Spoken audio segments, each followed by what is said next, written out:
আকাশবাণী খবর পড়ছি অর্ক সেন। প্রথমে বিশেষ খবর। নেপালে সোশ্যাল মিডিয়াকে নিষিদ্ধ করার ঘোষণাকে ঘিরে আধুনিক প্রজন্ম জেন জির হিংসাত্মক প্রতিবাদ বিক্ষোভে পুলিশের গুলিচালনায় কমপক্ষে ১৯ জনের মৃত্যু, আহত ৩৪০-এরও বেশি। এই ঘটনার কারণ জানতে নেপাল সরকার তদন্ত কমিটি গঠনের সিদ্ধান্ত নিয়েছে।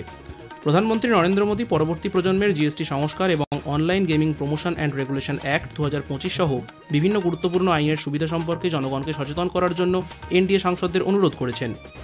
বিহারে সংশোধিত ভোটার তালিকায় নাম অন্তর্ভুক্তির জন্য পরিচয়পত্র হিসাবে আধার কার্ডকে ব্যবহার করা যাবে বলে সুপ্রিম কোর্ট জানিয়েছে।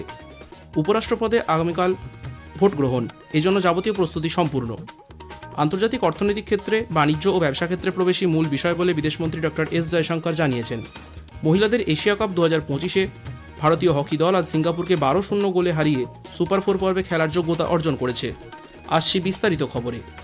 নেপালের কাঠমান্ডুর বানেশ্বরে সোশ্যাল মিডিয়া নিষিদ্ধ করার ঘোষণাকে ঘিরে আধুনিক প্রজন্ম জেন জির হিংসাত্মক প্রতিবাদ বিক্ষোভে পুলিশের গুলিচালনায় কমপক্ষে ১৯ জনের মৃত্যু হয়েছে। স্বাস্থ্য ও জনসংখ্যা মন্ত্রক সূত্রে জানানো হয়েছে যে আহতের সংখ্যা ৩৪৭। বিভিন্ন হাসপাতালে তাদের চিকিৎসা চলছে। আহতদের মধ্যে বেশ কয়েকজনের অবস্থা আশঙ্কাজনক। মৃতদের মধ্যে ১৬ জন কাঠমান্ডু উপত্যকার এবং ২ জন ইটাহারির বাসিন্দা। স্বাস্থ্যমন্ত্রী প্রদীপ পৌদেল আহতদের বিনামূল্যে চিকিৎসা প্রদানের বিষয়টি সুনিশ্চিত করতে সব সরকারি হাসপাতালকে নির্দেশ দিয়েছে। এদিকে এই ঘটনার কারণ জানতে নেপাল সরকার তদন্ত কমিটি গঠনের সিদ্ধান্ত নিয়েছে। বালুয়াতারে আজ সন্ধ্যায় প্রধানমন্ত্রীর বাসভবনে মন্ত্রিসভার বৈঠক হয়। বৈঠকে সিদ্ধান্ত নেওয়া হয় যে কমিটি যদি ১৫ দিনের মধ্যে ঘটনাটি তদন্ত করে তাহলে সরকারের কাছে TOR বা টার্মস অফ রেফারেন্স জমা দেওয়া যাবে। এদিকে নেপালের স্বরাষ্ট্রমন্ত্রী রমেশ লেখক নেপালি কংগ্রেস দলের চেয়ারম্যান শেরবাহাদুর দেউবার বাসভবনে অনুষ্ঠিত কর্মকর্তা ও প্রাক্তন কর্মকর্তাদের সভায় জানিয়েছেন প্রাণহানির জন্য নৈতিক দায় স্বীকার করে তিনি পদত্যাগ করবেন। ভারত ও ইসরায়েল আজ নতুন দিল্লিতে একটি দ্বিপাক্ষিক বিনিয়োগ চুক্তি স্বাক্ষর করেছে। কেন্দ্রীয় অর্থ ও কর্পোরেট বিষয়ক মন্ত্রী নির্মলা সীতারামন এবং ইসরায়েলের অর্থমন্ত্রী বেজালেল স্মোট্রিচের মধ্যে এই চুক্তি স্বাক্ষরিত হয়েছে। এই চুক্তির লক্ষ্য হল অর্থনৈতিক সম্পর্ক বৃদ্ধি করা এবং ইসরায়েলি রপ্তানিকারকদের জন্য আর্থিক সুবিধা ত্বরান্বিত করা। বাণিজ্য ও শিল্পমন্ত্রী পীয়ূষ গোয়েল বলেছেন যে ব্যবসায়িক প্রতিষ্ঠানগুলিকে স্বদেশি পণ্যের উপর বেশি মনোযোগ দেওয়া উচিত। এটি ভারতের আর্থিক বৃদ্ধির সঙ্গে সঙ্গে দেশের আর্থিক নিরাপত্তাকেও শক্তিশালী করবে। আজ নতুন দিল্লিতে ভারতের ৫৬তম EEPC জাতীয় পুরস্কার বিতরণী অনুষ্ঠানের ভাষণে শ্রী গোয়েল বলেন, বর্তমান পরিস্থিতিতে বিভিন্ন চ্যালেঞ্জের মুখোমুখি হওয়া সত্ত্বেও ভারত একটি জাতি হিসেবে ঐক্যবদ্ধ রয়েছে। ১৫ই আগস্ট প্রধানমন্ত্রী নরেন্দ্র মোদী স্বদেশি পণ্যের জন্য একটি স্পষ্ট আহ্বান জানিয়েছিলেন এবং উদ্ভাবনের উপর গুরুত্ব দিয়েছিলেন। সমাজ মাধ্যমের একটি বিজ্ঞাপনে কেন্দ্রীয় অর্থমন্ত্রী নির্মলা সীতারামন ভুয়ো বিনিয়োগ প্রকল্পের প্রচার করছেন বলে যে দাবি করা হচ্ছে সরকার তা খারিজ করে দিয়েছে। ২১,০০০ টাকা বিনিয়োগ করে মাসিক সর্বোচ্চ ২০ লক্ষ টাকা ফেরত পাওয়ার মিথ্যা প্রতিশ্রুতি দেওয়া হচ্ছে ওই বিজ্ঞাপনে। PIBর ফ্যাক্ট চেক ইউনিটের পক্ষ থেকে এই দাবিকে মিথ্যা বলে জানিয়ে বলা হয়েছে এ ধরনের কোনো রকম দাবি সরকারের তরফে ঘোষণা করা হয়নি।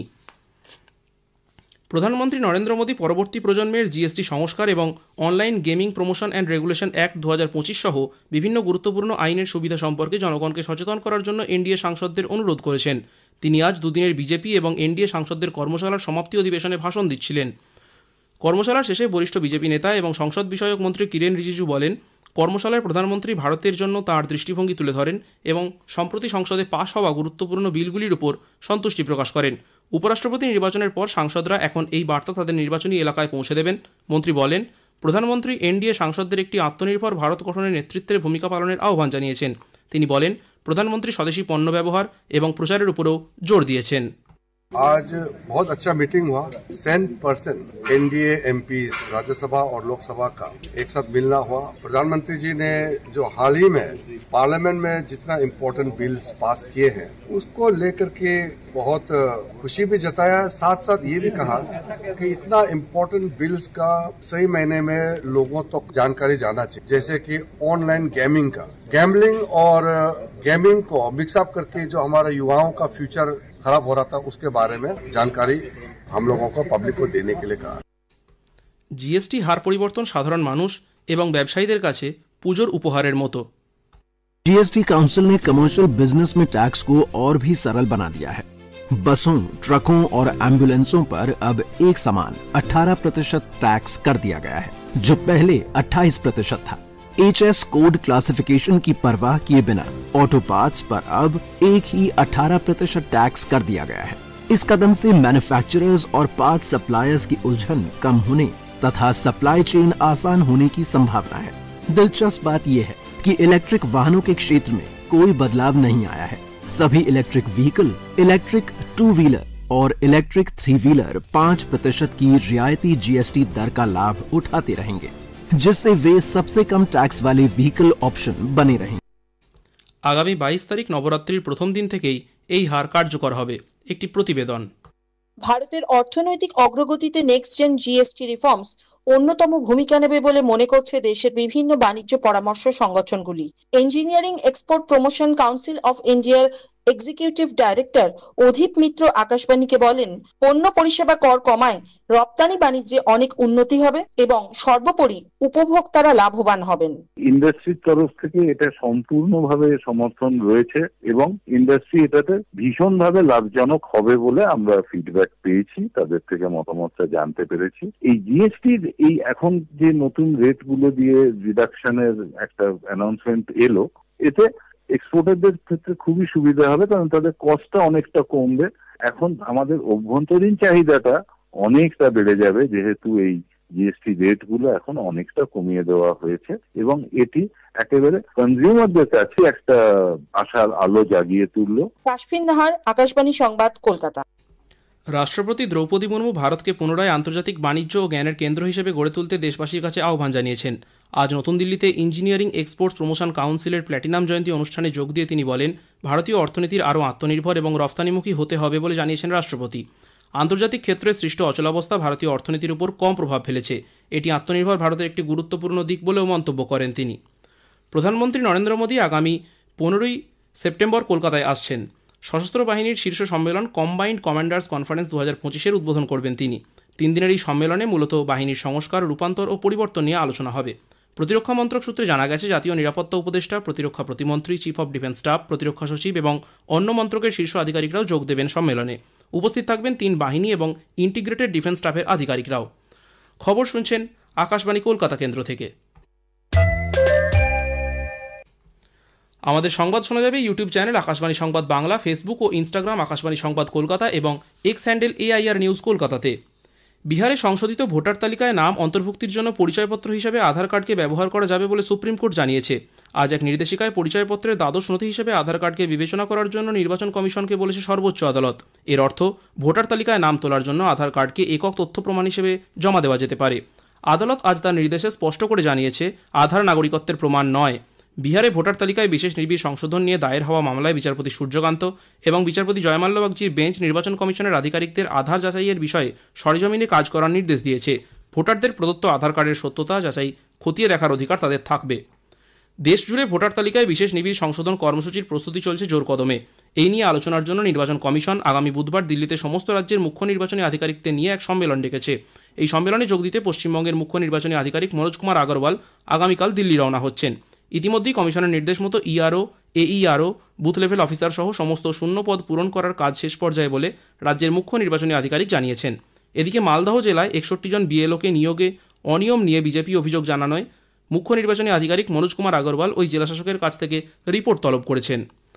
উপরাষ্ট্রপতি পদে আগামীকাল ভোট গ্রহণ, এজন্য যাবতীয় প্রস্তুতি সম্পূর্ণ। ভোট গ্রহণ শুরু হবে সকাল 10টায়, চলবে বিকেল 5টা পর্যন্ত।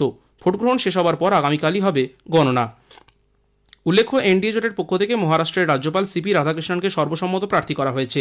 অন্যদিকে বিরোধী INDIA জোটের প্রার্থী হিসেবে প্রতিদ্বন্দ্বিতা করছেন সুপ্রিম কোর্টের প্রাক্তন বিচারপতি B. সুদর্শন রেড্ডি। আন্তর্জাতিক অর্থনৈতিক ক্ষেত্রে বাণিজ্য ও ব্যবসা ক্ষেত্রে প্রবেশই মূল বিষয় বলে জানিয়েছেন বিদেশমন্ত্রী ডক্টর S. জয়শঙ্কর। এক ভার্চুয়াল বৈঠকে ব্রিক্স নেতৃত্বের শীর্ষ সম্মেলনে তিনি স্থিতিশীল বাণিজ্য গড়ে তোলার লক্ষ্যে তিনি গঠনমূলক ও সহযোগিতাপূর্ণ ব্যবহারের কথা তুলে ধরেন। তিনি আরও বলেন, আন্তর্জাতিক বাণিজ্য সবসময় মুক্ত, ন্যায়পরায়ণ, স্বচ্ছ ও সুষম হওয়া উচিত। ভারত তৃতীয় বিশ্বের দেশগুলির আত্মনির্ভরতাকে সবসময় সুরক্ষিত রাখতে চায় বলে তিনি জানান। শ্রী জয়শঙ্কর কাপ ক্রিকেট প্রতিযোগিতা আগামীকাল সংযুক্ত আরব আমিরাতে শুরু হচ্ছে। 8টি দল এবার অংশ নিচ্ছে। আবুধাবিতে গ্রুপ বির প্রথম ম্যাচে আগামীকাল আফগানিস্তান হংকংয়ের বিরুদ্ধে খেলবে। বুধবার ভারত এশিয়া কাপে অভিযান শুরু করবে। গ্রুপ এতে ভারতের প্রতিপক্ষ সংযুক্ত আরব আমিরাত। ভারত 14 সেপ্টেম্বর পাকিস্তানের, 19 সেপ্টেম্বর ওমানের বিরুদ্ধে খেলবে। গ্রুপ বির অপর দুটি দল বাংলাদেশ ও শ্রীলঙ্কা। ফাইনাল হবে 28 সেপ্টেম্বর। দুই গ্রুপের প্রথম দুটি দল সুপার 4-এ খেলবে।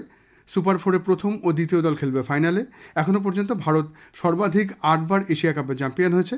এছাড়া শ্রীলঙ্কা 6 বার, পাকিস্তান 2 বার খেতাব জয় করেছে।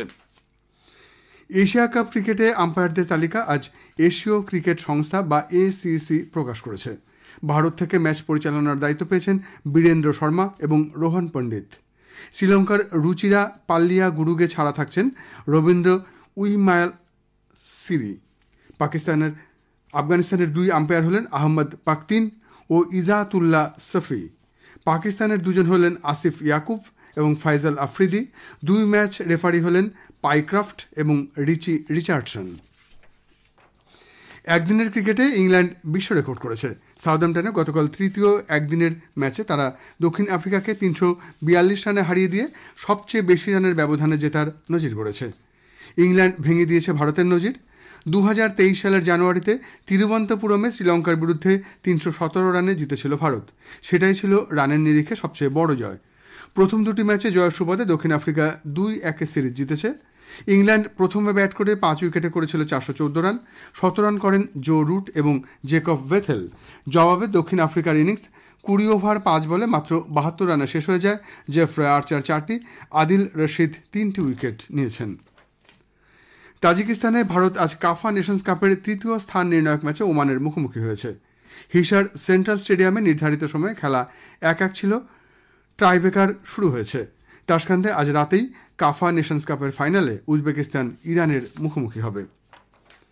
ভারতের অনন্যা মুরলীধরন ও দিব্যাংশী ভৌমিক বিশ্ব table tennis youth star contender টুর্নামেন্টের মহিলাদের অনূর্ধ্ব 15 ডাবলসে স্বর্ণপদক জয় করেছেন।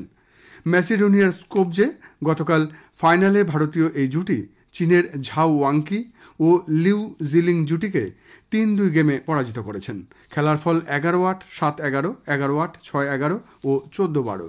উল্লেখ্য, প্রথম রাউন্ডে বাই পাওয়ার পর কোয়ার্টার ফাইনালে দক্ষিণ কোরিয়ার বিরুদ্ধে 3-0 ব্যবধানে জয়ী হয়। সেমিফাইনালে ভারতেরই রিয়ানা ভুতা ও অঙ্কলিকা চক্রবর্তীর বিরুদ্ধে 3-1 ব্যবধানে জয়ী হন তারা। মহিলাদের সিনিয়র জাতীয় ফুটবল প্রতিযোগিতায় বাংলা আজ 7-0 গোলে রেলওয়েজকে পরাজিত করেছে। নদিয়ার কৃষ্ণনগর দ্বিজেন্দ্রলাল রায় স্টেডিয়ামে এই ম্যাচে রিম্পা হালদার হ্যাট্রিক করেছেন। সুরঞ্জনা রাউল 2টি, মৌসুমী মুর্মু ও সঙ্গীতা বাসফোর 1টি করে গোল করেন। গ্রুপ ডিতে প্রথম ম্যাচে বাংলা 7-0 গোলে মেঘালয়কে হারিয়েছিল। বুধবার বাংলার পরবর্তী ম্যাচ সিকিমের বিরুদ্ধে। ভারতের pace bowler Mohammad Siraj August মাসে আইসিসির সেরা খেলোয়াড়ের জন্য মনোনীত হয়েছেন। সিরাজের পাশাপাশি নিউজিল্যান্ডের পেস বোলার ম্যাট হেনরি ও ওয়েস্ট ইন্ডিজের পেস বোলার জেডেন সিলসও মনোনীত হয়েছেন। ইংল্যান্ডের বিরুদ্ধে আন্ডারসন তেন্ডুলকার ট্রফিতে 5 টেস্টে 23 উইকেট নিয়েছেন সিরাজ। ওভালে পঞ্চম তথা শেষ টেস্টে 2 ইনিংস মিলিয়ে 9 উইকেট নিয়ে ভারতের জয়ে বড় অবদান রাখেন সিরাজ। তার অসাধারণ পারফরম্যান্সের প্রেক্ষিতেই সেরা খেলোয়াড়ের মনোনয়ন সিরাজ পেয়েছেন। বাংলা সর্বভারতীয় অনূর্ধ্ব 19 আমন্ত্রণী ক্রিকেট প্রতিযোগিতার সেমিফাইনালে উঠেছে। আহমেদাবাদে আজ বাংলা ও কেরালার 3 দিনের ম্যাচটি অমীমাংসিতভাবে শেষ হয়েছে। প্রথম ইনিংসে এগিয়ে থাকায় বাংলা শেষ 4-এ পৌঁছেছে। মহিলা এশিয়া কাপ 2025-এ ভারতীয় হকি দল আজ সিঙ্গাপুরের বিরুদ্ধে 12-0 গোলে জয়ী হয়ে সুপার 4 পর্বে খেলার যোগ্যতা অর্জন করেছে। নবনীত এবং মমতাজ হ্যাট্রিক করেছেন। আগামী 10 সেপ্টেম্বর সুপার 4-এ ভারত পুল এ থেকে দ্বিতীয় স্থান অধিকারী দলের বিরুদ্ধে খেলবে। খেলার খবর শেষ হলো। আমাদের পরবর্তী খবর রাত 10টায়।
जीएस एग्जाम देने के लिए आए हैं। তারা আশার আলো দেখছেন বাংলায় এসে। 200 বাঙালি আছেন যারা ঝাড়খণ্ডে শিক্ষকতা করেন। কেউ এসেছেন বিহার থেকে, কেউ উত্তরপ্রদেশ। বাংলা স্কুলে চাকরি পেতে হাজির ভিন রাজ্যের পরীক্ষার্থীরা। এসএসসির পরিসংখ্যান বলছে মোট পরীক্ষার্থী প্রায় 10% অন্য রাজ্যের, অর্থাৎ ভিন রাজ্যের প্রায় 31,000 পরীক্ষার্থী বসেছেন বাংলার নিয়োগ পরীক্ষায়। অনেকেই এসেছেন হিন্দি ভাষার পরীক্ষা দিতে।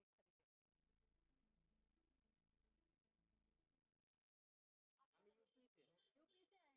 हाँ, वहाँ पे एग्जाम होता है? वहाँ पे एग्जाम होता है, लीक होता है। हमारे स्टेट में बेरोजगारी है, योगी बाबा कुछ नहीं कर रहे, बुलडोजर उल्टा चला रहे हैं। योगी बाबा के खिलाफ प्रदर्शन हर बार स्टूडेंट करते हैं। वेस्ट बंगाल में अच्छा है स्थिति? वेस्ट बंगाल में अभी पहली बार आए हैं, लेकिन यहाँ सुना गया है कि यहाँ पर अच्छा माहौल है और योगी सरकार की 8 सालों से ऐसी रणनीति रही है कि हम क्या ही बताएं। अगर योगी सरकार जी नौकरी देते तो आज हमें यहाँ आना नहीं पड़ता। 2022 टीजीटी एग्जाम अभी 2025 हुआ, करवा नहीं पाए। यूपी आजमगढ़। यूपी से क्यों आए हैं यहाँ पे? हमारे यहाँ वैकेंसी नहीं आ रही है तो यहाँ देख रहे हैं। अगर मिल जाएगा तो यहाँ पे तो रहना पड़ेगा। तो कोई बात नहीं, कमाने के लिए तो इंसान कहीं भी जाता है। लोग दुबई तक जाते हैं, हम तो अदर स्टेट में ही रहेंगे। एग्जाम्स बहुत स्लो होते हैं। अगर कोई वैकेंसी आई तो कम से कम 3 साल तो झेलना पड़ता है। मैं पिछली वैकेंसी 2022 का अप्लाई किया हूँ, अभी तक एग्जाम नहीं हुआ। उसके 4 या 5 बार डेट आ चुके हैं, अभी तक एग्जाम हुआ नहीं।